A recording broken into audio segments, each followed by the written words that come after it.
Durant la guerre froide de 1947 à 1991, deux régimes s'opposaient, soit le communisme de l'Union soviétique et le capitalisme des États-Unis. C'est aussi durant cette période que l'URSS et le Japon ont décidé de faire alliance et de s'entraider pour des raisons plutôt mystérieuses. Mais pourquoi agir de cette façon? Aurait-il quelque chose à cacher au monde entier?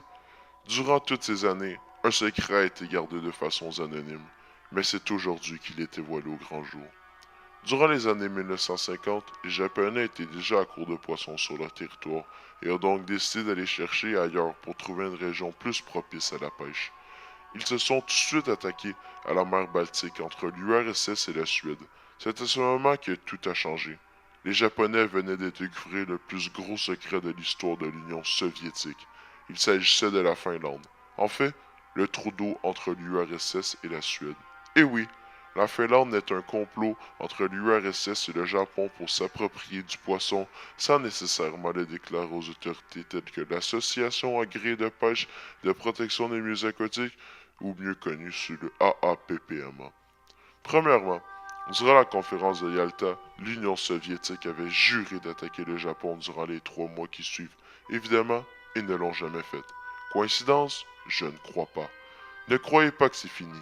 Le Japon est le plus grand importateur de téléphones Nokia au monde, soit la seule compagnie mondiale de la Finlande.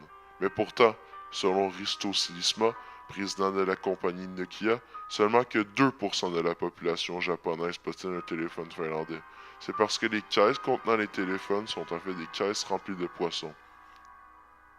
Si vous êtes toujours incertain, regardez les drapeaux des plus grandes villes en Finlande, soit Vasa, Porvoo, Helsinki et Joensuu. Ils contiennent tous quelque chose qui est relié à la pêche, un bateau, de l'eau ou même un poisson. Ensuite, comment se nomme la Finlande en anglais? Finland. Et que veut dire Finn en anglais? Nageoire, pour représenter les poissons et la pêche. Sans oublier les téléphones publics. On compte 85 000 téléphones publics au Canada. Et combien pensez-vous qu'il y en a en Finlande? Zéro. L'explication est simple. Comment rejoindre quelque chose qui n'existe pas? Selon les Nations Unies, il y a 195 pays sur la planète.